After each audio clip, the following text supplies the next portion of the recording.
General Silas Graves was a man who didn't believe in ghosts. He believed in caliber, coordinates, and collateral damage. He was the iron fist of the Pentagon, a man who had stared down warlords and walked away from helicopter crashes without a scratch. But when a piece of rogue shrapnel threatened to sever his spine, he demanded only one thing: the absolute best surgeon the United States had to offer. He expected a grey-haired veteran. He expected a man. But when the operating theatre doors hissed open, the general's heart stopped cold. It wasn't just a doctor walking toward him. It was the woman he had left for dead in the dust of Kandahar 15 years ago, and she was holding a scalpel. The pain was not a sensation. It was a noise, a high-pitched, screaming frequency that lived at the base of General Silas Graves's neck. It had been there for 3 months, a reminder of a jagged piece of Soviet-era metal lodged millimeters from his spinal cord, a souvenir from a covert operation that officially never happened. Silas sat on the edge of the examination table at St. Matthew's Private Medical Center in D.C., his posture rigid. He was 55, carved from granite and scar tissue. He wore his civilian suit-like armor, but his eyes, steel gray and devoid of patience, scanned the room like a predator looking for a weakness. Across from him, the hospital administrator, Dr. Arthur Sterling, was sweating through his starch-collared shirt. Sterling was a capable man, a bureaucrat of medicine, but in the presence of a 4-star general who commanded the Joint Special Operations Command, he looked like a schoolboy caught cheating.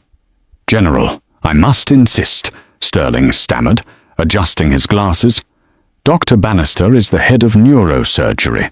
He has published 12 papers on spinal microresection. He is—" "I don't care if he invented the spine," Silas cut him off.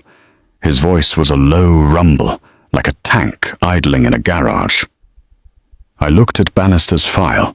He's got shaky hands when the pressure spikes. I saw the report on Senator Holloway's surgery. He nicked the dura mater. Barely, but he nicked it. Sterling went pale. That report was sealed. "General, that is privileged information." "I am the privilege, Arthur." Silas stood up. The movement caused a lightning bolt of agony to shoot down his left arm, but his face remained a mask. "I have a piece of metal migrating toward my C4 vertebrae. If it moves another millimeter, I'm a quadriplegic. If it moves 2, I'm dead. I don't want a man who writes papers. I want a mechanic. I want the person this hospital calls when the president gets shot. I want your ace." Sterling sighed, defeated. He walked over to the window, looking out at the rain-slicked streets of Georgetown. "We do have one other option, the chief of trauma. But she is unorthodox. She rarely takes elective cases. She deals with the wrecks, General. Gunshots, pile-ups, catastrophes. She's a ghost in the VIP wing." "Name?" Silas barked. "Dr. Hart," Sterling said quietly. "Evelyn Hart." Silas didn't react to the name. It sounded generic, soft. "Is she the best?" Sterling turned back, his expression serious. "She's not just the best, General. She's a legend. The residents call her the Valkyrie. She operates faster than anyone I've ever seen. But I have to warn you, she has zero respect for rank. She kicked a congressman out of her OR last week because he wouldn't stop asking questions." Silas smirked. It was the first time he had looked amused in months. "Good, I don't need respect. I need steady hands. Get her." "She's in surgery right now," Sterling checked his watch. "A triple bypass on a car crash victim. She's been on her feet for 14 hours. Then she'll be warmed up." Silas buttoned his jacket. "Tell her General Graves is checking in. Tell her I'm not asking. It's a matter of national security." As Sterling hurried out of the room to make the call, Silas walked to the mirror. He pulled down the collar of his shirt, revealing the angry, puckered scar running up his trapezius. He touched it gingerly. He had lied to Sterling. He didn't just want the best. He was scared. For the first time since the ambush in the Korangal Valley, Silas Graves was terrified. He wasn't afraid of dying. He was afraid of ending up in a chair, powerless. He needed a savior. He had no idea that the savior Sterling was calling was the one ghost he had spent 15 years trying to drink away. The surgical wing of St. Matthew's was a different world from the plush administrative offices. It smelled of antiseptic and adrenaline. Dr. Evelyn Hart stripped off her bloody gloves and tossed them into the biohazard bin. She rolled her neck, hearing a satisfying pop. She was 42, though her eyes looked older. They were green, startlingly bright against her tired, pale skin, and framed by fine lines that came from squinting under harsh OR lights for 2 decades. "Nice work on the bleeder, Dr. Hart," a young resident, Dr. Levi, said, looking at her with sheer hero worship. "I've never seen anyone suture a descending aorta that fast." Evelyn didn't smile. She just nodded, untying her mask. Her blonde hair was hidden under a navy blue scrub cap, patterned with little sharks. It was the only joke she allowed herself at work. "He's not out of the woods, Levi. Watch his outputs. If his pressure drops below 90, you page me. Don't text, page. Yes, ma'am." She pushed through the swinging doors, looking forward to exactly 10 minutes of silence and a stale coffee in the break room. But before she could reach the sanctuary of the lounge, Dr. Sterling intercepted her. He looked flushed. "Evelyn," he said, breathless. "Arthur." She kept walking. "If this is about the budget meeting, I'm not going. I have a patient in the ICU who needs monitoring." "It's not the budget. It's a patient. A VIP." Evelyn stopped and turned, her expression hardening. "I don't do VIPs, Arthur. You know that. I fix broken people, not egos. Give it to Bannister. He loves the senators." "Bannister is out." Sterling lowered his voice. "The patient specifically rejected him. He demanded you. Or, well, he demanded the best, and that's you." Evelyn scoffed. "Flattery won't work. Who is it? Hollywood star? Tech mogul?" "Military," Sterling said. "General Silas Graves, 4-star JSOC commander." The world tilted. Evelyn stood very still. The hallway noise, the beeping monitors, the squeak of rubber shoes on linoleum seemed to drop away, leaving a rushing sound in her ears like wind over a desert canyon. Silas. She hadn't heard that name spoken aloud in years. She whispered it to herself in nightmares, but never in the daylight. "Whoa, Evelyn?" Sterling stepped closer, concerned. "You went white. Do you know him?" Evelyn blinked, forcing the steel shutters down over her memories. She was a surgeon now, not a frightened 24-year-old nurse in a dusty medical tent covered in blood and sand. She was Dr. Hart. "No," she lied. Her voice was steady, betraying nothing. "I don't know him." "What's the case?" "Shrapnel, C4-C5 vertebrae proximity, unstable. He's in pre-op 4. "Send me his scans," Evelyn said, turning back towards the scrub room. "And Arthur, tell the general to prep for a spinal block. I don't want him awake. He actually refused sedation for the prep. He wants to meet the surgeon first." "Of course he does," Evelyn muttered. 20 minutes later, Evelyn stood outside the door of pre-op 4. She had viewed the scans. The metal was jagged, nasty. It was a miracle he was walking. It was a bigger miracle he was alive. But then again, Silas Graves had always been too stubborn to die. She took a deep breath, her hand hovering over the door handle. She wore fresh scrubs, her face covered by a mask, her hair completely hidden by her cap. Only her eyes were visible. "He won't recognize me," she told herself. "I was a kid then. I'm a different person now." She pushed the door open. The room was dim. General Silas Graves was sitting on the edge of the bed, shirtless, his back to the door. His back was a map of violence, scars from bullets, burns, and knives. But her eyes went instantly to the tattoo on his right shoulder blade, a black hawk holding a lightning bolt. "General Graves," she said, pitching her voice professionally low. "I'm Dr. Hart." Silas didn't turn immediately. He finished buttoning his shirt, wincing slightly. "Dr. Hart, Sterling tells me you're the only one in this city who can cut straight." He turned around. The air left the room. Silas looked older. His hair was silver at the temples, and there was a deep, jagged scar running down his cheek that hadn't been there 15 years ago. But the eyes, those cold, intelligent, piercing grey eyes, were exactly the same.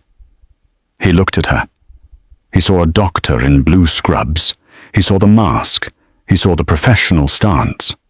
"I've reviewed your scans, General," Evelyn said, walking to the light board, keeping her distance. She needed to keep this clinical. If she looked at him too long, she would break. "The fragment is precarious. We need to go in posteriorly. It's high risk." "I know the risks," Silas said, watching her. He frowned slightly.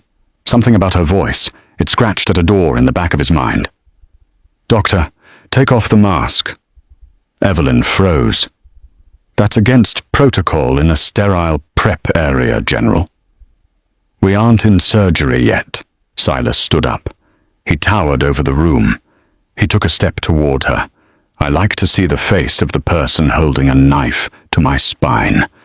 Take it off." Evelyn gripped the chart in her hand. She could refuse. She could walk out. But she was the chief of trauma. She didn't run. Slowly she reached up.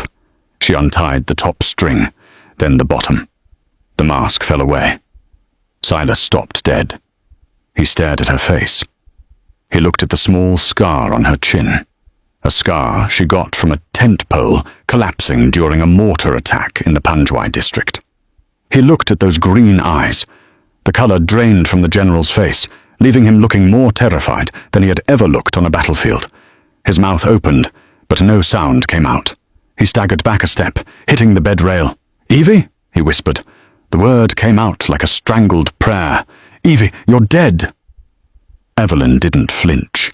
She stared right back at him, her eyes burning with 15 years of unresolved anger and hidden grief. "Hello, Captain," she said, using his old rank. "You're late for your checkup." Silas reached out a trembling hand, as if to touch a ghost. "I saw the chopper go down. I saw it burn. There were no survivors. I wrote the letter to your parents." "You wrote a letter?" Evelyn laughed, a dry, humorless sound. "That's funny, Silas, because while you were writing letters, I was crawling 3 miles through hostile territory with a broken leg, waiting for a retrieval team that never came." The silence in the room was heavy enough to crush bones. "I didn't know," Silas said, his voice cracking. The Iron General was gone. "Evie, I swear to God, I didn't know." "It doesn't matter what you knew." Evelyn turned back to the light board, snapping the X-ray into place with a loud thwack. "What matters is that piece of metal in your neck, and right now, I'm the only person on Earth who can take it out without killing you.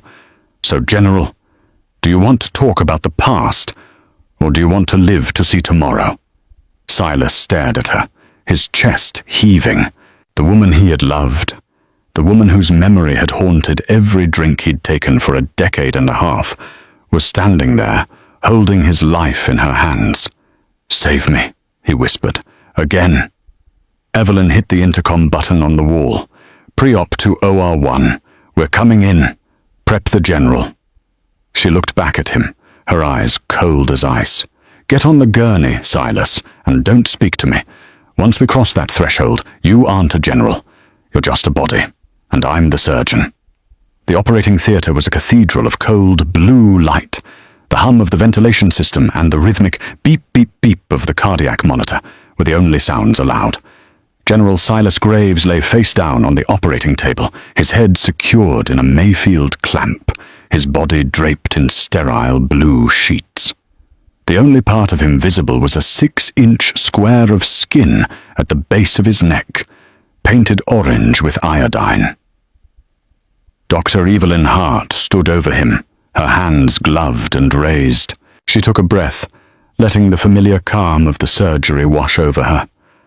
This was her domain. Here she wasn't the heartbroken girl left in the desert.